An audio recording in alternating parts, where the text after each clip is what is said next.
est-ce que les enfants vivent le temps au même rythme que nous? Moi, je pense que non. Alors, je vais vous donner un exemple. Quand j'étais gosse, je devais avoir 7-8 ans, je me suis cassé une jambe dans la station balnéaire de La Baule. J'étais tombé d'un mur et il se trouve que mon ami benveniste avait un appartement de vacances là-bas. Donc, je suis allé un jour passer des vacances à La Baule et je suis arrivé, j'avais 45 ans et j'ai retrouvé La Baule, donc 40 ans plus tard. Et à ce moment-là, tout avait rétréci. C'est-à-dire que la maison de mes parents était devenue une maison de poupée. La distance qu'il y avait entre le Romblay et la mer, c'était rien du tout. La place de la République à côté, c'était... Voilà, tout avait rétréci. C'est incroyable, un truc. Et alors, le mur dont je m'étais cassé la gueule, mais il faisait 1,50 m, il faisait pas... Oui. Donc, autrement dit, il y a une chose, c'est que quand, à un âge donné, on est son propre étalon de longueur. Voilà. Donc, alors après...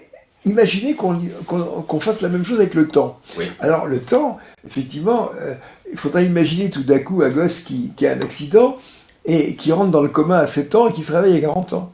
Ah oui, tiens. Et là, qu'est-ce qui se passerait? Oui. Hein, à ce moment-là, imaginez que à 40 ans, il vienne visiter l'endroit où il vivait quand il avait 7 ans, et à ce moment-là, est-ce qu'il va tomber? Il va avoir l'impression que les choses vont très vite. Vous voyez, il y a une chose, par exemple, le fait que les enfants ne vivent pas le temps à la même vitesse, c'est une chose qui les aiderait pour l'apprentissage. Complètement. C'est-à-dire que pendant une seconde, il se passe énormément de choses. Et regardez, par exemple, les autistes. Vous vous rappelez le film Rain Man? Bien sûr. Quand il y a la boîte de cure-dents qui tombe et il dit il y en a 540. Mais parce qu'il les a comptés. Oui, c'est vrai. Parce que pour eux, il a 20 minutes pour compter les trucs, alors qu'en nous, c'est 2 secondes.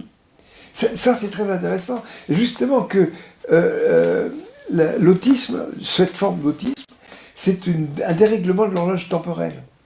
Et c'est pour ça qu'on n'arrive pas à communiquer avec les autistes. Parce que pour eux, ou on bouge trop lentement, ou on bouge trop vite. Mais vous voyez, c'est un truc, il faut imaginer tout d'un coup qu'on change d'échelle de temps, et à ce moment-là, on voit les gens qui bougent comme ça. C'est étonnant. Le film de Redman est vraiment intéressant. Et